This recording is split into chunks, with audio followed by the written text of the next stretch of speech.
G'day everyone and welcome to ozgameshop.com, and today I'll be reviewing The Evil Within.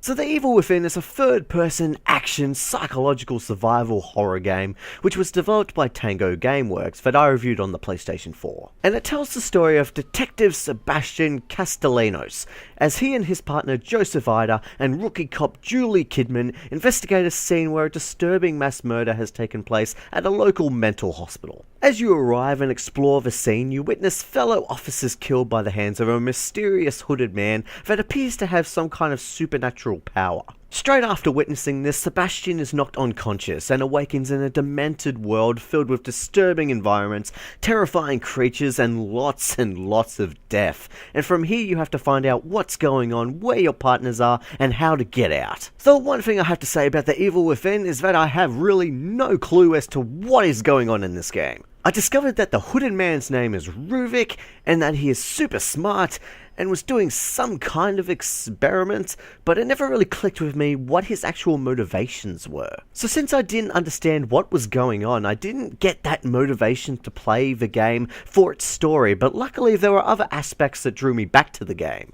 And also, don't get me started with the script writing and voice work for this game, which is, it's just like it's B-movie kind of voice work and dialogue, if you can believe that. But anyways, you play as Sebastian, of course, and you end up fighting for your life in a variety of locations, each as interesting, disturbing, and beautiful as each other. I actually think the atmosphere and environments really sold this game for me. The world around you constantly changes all the time, which allows for an impressive variety of environments. This allows the developers to create classic horror environments to equally satisfy and terrify the player, and the amazing visuals really sell the look of this game. This game is actually made by Shinji Mikami, the same guy who created the Resident Evil series, and it really does show here, and there's even certain events that you'll recognize from those games, which is really awesome. I think this game is a great mashup, mixing gameplay from the Resident Evil series, but in a psychological world of the Silent Hill series. The combat is quite solid. It feels very Resident Evil 4, but with some tweaks such as being able to move and shoot, and freely doing melee attacks. But the one most annoying issue that I had with the combat is that the aiming camera is zoomed in way too much. It's not an over-the-shoulder camera view, but more like a right-on-the-shoulder camera view,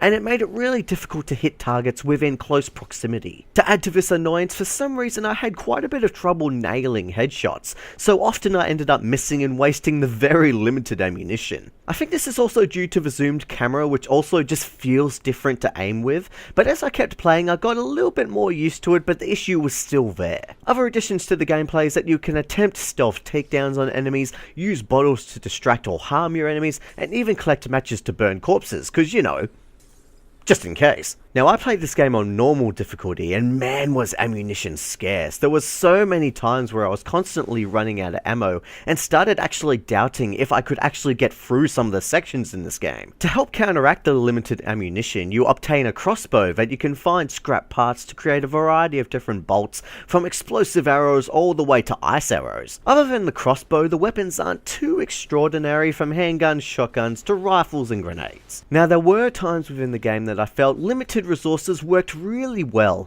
but then there were some sections in the game where you face demented humans that wield all sorts of firearms, from pistols to assault rifles. This is usually workable, but when they start throwing a mix of these enemies at you at once, over and over, ammunition will disappear fast, and started to lead to frustration. At least exploring the environment is usually quite rewarding, as there are hidden sections, breakable objects, and even special keys for you to find within these little statues. These keys are used in the mental hospital that acts as a sort of hub where you are able to save your game, upgrade your character in the most demented way possible, and use these keys on a number of morgue lockers that contain a hidden item inside. I loved this, and the hub area in general. Every time you travel there, it's exciting as different events can occur, the area changes throughout the game, and that chair hurts my mind every time I use it. And I love the randomness of the morgue lockers. Although I don't quite understand why you collect this green stuff in jars throughout the entire game, and seriously looks like acid vomit when taken from dead bodies, that's just nasty. Oh, by the way, that nurse that wanders around the mental hospital hub, to be honest, she's a creepy bitch.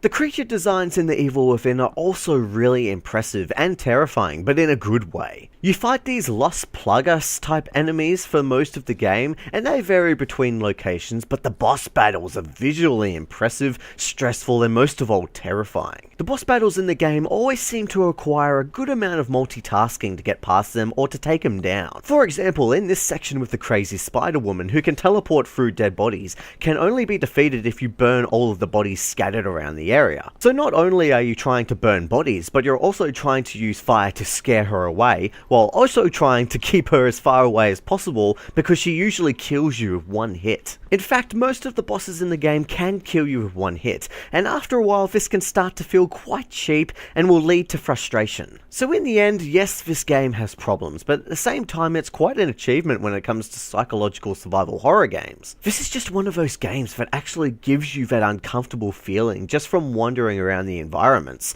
which range from looking absolutely terrifying to looking just plain disturbing. I really like the creature designs within the game, which can even try and rival some of the best Silent Hill enemies, and I love the hub area and the hidden keys and the rewarding leveling system. It's just a shame that those few issues just kept bugging me from time to time, from unstable frame rates, a lot of texture pop in, usually during cutscenes, bad aiming camera, plain bad voice acting and dialogue, and cheap deaths, and trust me, you will die a lot. So I give The Evil Within a 7.5 out of 10. I feel that this is a must-play for fans of survival horror, as it has fantastically terrifying environments and creatures, and is a challenge, even if at times it feels quite frustrating. The Evil Within has problems, but then again, it's a welcome addition to the horror genre, and most of the time it's a lot of fun to play, just with a few visual hiccups, difficulty spikes, and a bad story with bad voice acting and forgettable characters. And if you enjoyed The Evil Within, don't forget to check out these recommendations, I'm sure you will love them. So did you guys enjoy The Evil Within? What did you think of the game overall, and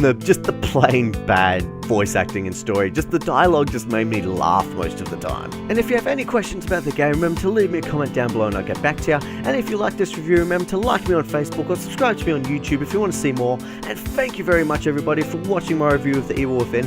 It's a great survival horror game. It does have problems, but it is still a great game to play. It can be a bit frustrating. Okay, there are problems, but it's a fun game, trust me. Alright, MAT5 is out of here.